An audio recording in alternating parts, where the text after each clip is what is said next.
backstabber naman talaga yan siya ever since. Di ba? Kung makajudge siya sa akin na nagpailong ako, at least ako ilong lang yung pinagawa ko, hindi katulad sa kanya na mahilig gumawa ng kwento. Ay, Hoy! na diva is the female version of a hustler.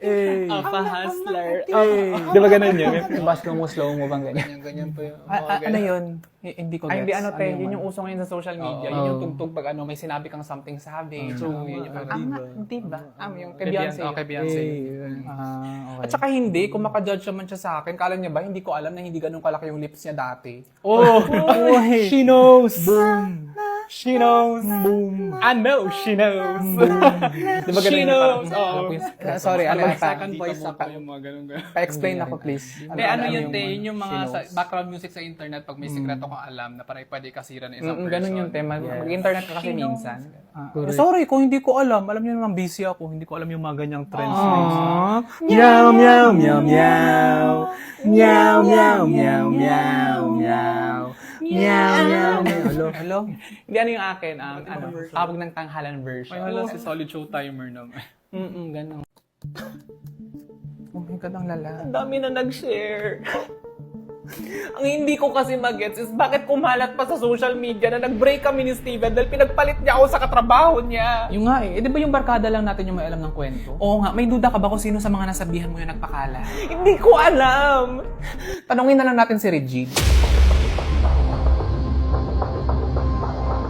Si Regine? Ano may gusto kang sabihin? Ha? Hala, Regine, ikaw yung traitor sa grupo? Ba't ako? Di ba marami kaming sinabihan mo? Oo, totoo. Pero change ko ang details ng chismis per person para in case kumalat, alam ko kung sino yung traitor. Sinabi ko kay Michael na pinagpalit ako ni Stephen sa kapitbahay niya. Tapos sinabi ko naman kay Claire na pinagpalit ako ni Stephen sa college friend niya. At sa'yo ko lang sinabi yung version na pinagpalit ka ni Stephen sa workmate niya. Correct. Huli ka, Balbon. Halatang pinagpapawisan, halatang guilty. Kung hindi ako guilty, ha? Iba lang talaga ang mas pinaanghang at mas pinasarap na Lucky ni Pansit Canton Extra Hot Chili. Wow, nagkatime pa siya magluto. This is their spiciest ever kasi. Marami na talaga ang napalaban sa sarapiness ng Lucky ni Pansit Canton Extra Hot Chili. At saka fake news kate, ang kwento mo sa akin, pinagpalit ka ni Steven sa pinsan ng best friend niya, hindi sa workmate niya. Ay, hala, oo nga, no? So, kanino ko sinabi yung workmate version? Ba, ewan ko sa'yo. Ikaw naman itong chismosa rin, tapos ulyanin pa. Si OA, may paiyak-iyak pa. Pinagbintangan mo pa akong spy. Diyos ko, Lord.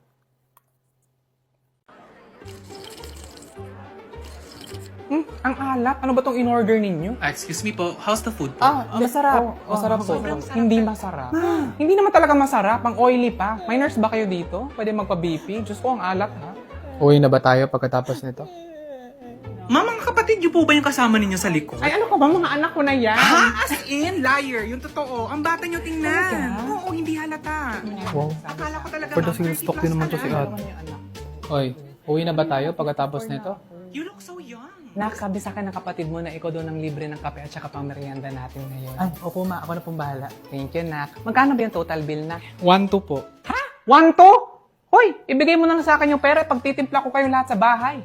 Nak, uwi na ba tayo pagkatapos nito? Pa naman eh. Paulit-ulit. Nagmamadali.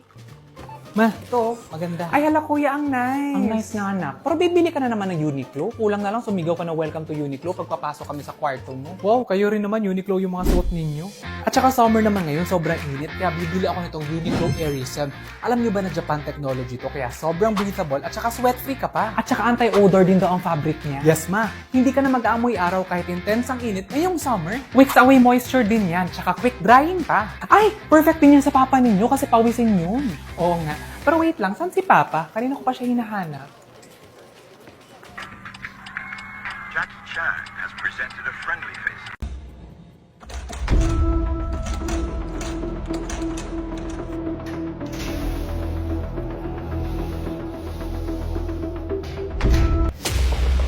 Loko, huli ka. Magnanakaw ka na nga lang sa umaga pa. Ba't nandito ka? Di ba kaka-post mo lang na nasa Japan ka? Syempre, late post yan. Oh, late post? Kami mga Gen Z, late post kami lagi para mysterious kami sa social media. Hindi katulad sa inyo mga millennial, kada galaw ninyo post agad. Tsaka late ng text. Minimalist talaga kami mga Gen Z. Hindi katulad sa inyo, ang lalaki ng letters sa inyo, ang papangit pa ng font style. Babes, yung kausap mo, ba't ang init? Lisa? Randy? Wait, do you know him? Ay, sorry, ano yung pronouns mo? At, preposition yun. Ay, hindi, him. Him, okay. Do you know him? Oo. Talking stage kami dati, tapos na soft launch ko rin siya sa IG ko. Wait lang, sa personal account? I know! Dump account lang. Ha? Sorry, Randy ha. Situationship na kasi talaga yung atin eh. Tapos sa kanya ko kasi talaga nahanap yung ibang klaseng kiling. O bakit? Dahil bang may pera siya? Wow, ginawa mo pa ako social climber? Hindi! Dahil sa Nissin Butter, coconut! Yes! Ever since kasi shinare niya sa akin ang paborito niyang snack, hinahanap-hanap ko na rin talaga ang kilig ng combination ng coconut taste at sweet glaze na meron ang Nissin Butter Coconut! Wait lang ha, medyo na information overload ako sa lahat ng nangyayari. It's not giving. Ay hala, marunong ka na! galing!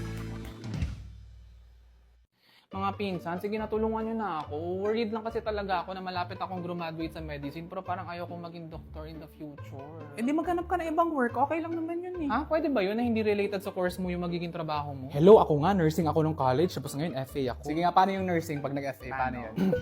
Ladies and gentlemen, please fasten your seatbelts. I hope that these instructions are clear. Ay, dapat. Ganon. Di ba pag nare-revise sa hospital, yung ganon. Ganon. At saka ako nga, nag-law ako nung college. O kita mo ngayon, nag-live selling na ako. Paano? Okay, basket number 2 para sa pink shorts na to. Huwag kalimutan, i-check out nyo na yan. I-check out nyo na yan. Di nyo kaya. Pang-judge yung Order in the shorts, ganun. Ako nga magpapari dapat ako, pero kita mo, nag-fast food cashier ako ngayon. Okay ma'am, para sa mga kasalanan mo, i-repeat ko yung mga prayers mo. 2 Our Father, 1 Hail Mary, at saka 3 Glory Be. Tama po? Oh! Ganun dapat may ganun-ganun, para hindi makalimutan. Eh ako nga, Kaz, nagbebenta ako ng condo ngayon. Pero nung college naman, journalism yung course ko. Paano? Yes, Ted! Kasalukuyan nga daw namamahalan ka sa 1-bedroom unit. Kaya ang masasabi ko sa iyo, back to you, dyan sa studio. Oh! Kasi mas mura yung studio unit kaysa 1-bedroom unit, kaya yun yung in-offer ko. Hala, ang galing. Meron pala talagang iba't ibang opportunities para sa lahat. Parang Oishi Marty's Cracklin na may iba't ibang flavors, depende sa trip mo sa buhay. May plain salted para sa mga chill lang. May salt and vinegar para sa mga asim lover. May spicy vinegar flavor for those who want it spicy. At chicken inasal flavor para sa mga kakilala nating foodie. Oh, kita mo, ang galing mo nga sa marketing eh, kahit medicine yung course mo. Mahalagang paalala, ang Oishi Marty's Cracklin ay hindi gamot at hindi dapat gawing panggamot sa anumang uri ng sakit. Eh, hala si fast learner naman. Happy lunch, Tay. Happy lunch. Jade, hindi pa ba tapos yung keynote presentation natin sa client? Tomorrow na yun ah. Ay, sorry, I'm not yet done. Give me until end of week, matatapos ko na siya. Hindi ba kaya today? I mean, you could have told me that the task is too complicated for your expertise. Bogs, professional way of saying yun na sana sinabi mo ko hindi kaya ng utak mo. Apologies for the delay.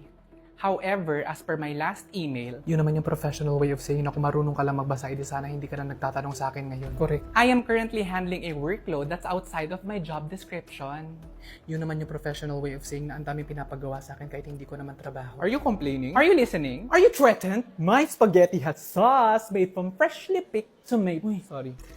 Also, gentle reminder that we need to hire another person for our team. Appreciate your response. You know what? Let me add that to my growing list of urgent items. Yun naman yung professional way of saying na hindi lang naman ikaw yung maraming ginagawa. Alam mo, ang corny pala mag-away ng mga professional, no? Di ba? Sa subdivision kasi namin, diretso na kaagad sa sabunutan. Oo nga, wala man lang kaanghang-anghang yung mga salita nila. Ay, kung anghang man lang, itry nyo na tong tender juicy chili and tender juicy chili and cheese hotdog! Paboritong tender juicy hotdog natin to na may sarap anghang ng chili. May chili and cheese variant pa for that spicy and cheesy combination. Te, sarap anghang nga! Oh, sure. I'm always happy to go the extra mile, Carl. I just wonder where that mile ends. Eh, pwede ba? Kanina pa kayo dyan ang ingay. Gusto nyo i-gentle nudge ko kayo sa ulo? Ay, professional way of saying yun na babatukan niya kayo pag hindi kayo tumigil. Thank you. Welcome. Oh, atake na ako ha. Support. Ito na ako. Queen of Hearts. Akin, King of Hearts. Uy! Ayun na. Rosa naman eh, nabasa yung cellphone ko. Sorry na Joseph, hindi ko naman sinasadya eh. Buti sana ko yung cellphone mo yung nabasa kasi lumang unit na yan. Latest tong akin eh. Oh! Wala Rose Ann, lumang unit pala yung sa'yo eh. At least yung akin pinag-ipunan ko, hindi katulad sa'yo, hiningi mo lang sa parents mo. Ay, hala Joseph na po baby ka pala eh. Anong masasabi mo dyan? Sana hindi masarap ang ulam mo. Sana lahat ng bahing mo hindi matuloy. Babayin mo yan! No! Sana pag kumuha ka ng scotch tape, mapupuni to sa gitna para kailangan mong ulit-ulitin hanggang sa kumantay! Mas specific naman nun. Alam mo, hate ko yan! Bawiin mo yan! Hindi, ayoko. Sana tuwing nakahiga ka at ready ka na matulog, doon mo pa mararamdaman na naiihi ka para kailangan mo tumayo ulit. Sana sa mga araw na marami kang dalang gamit, lahat ng pintuang papasukan mo ay pull at hindi push para mahirapan ka. Bakit naman sa time na marami akong dala? Sana lahat na lamesang pagkakainan mo, hindi pantay yung paa para mahirapan kang kumain. Nakakainis nga yun.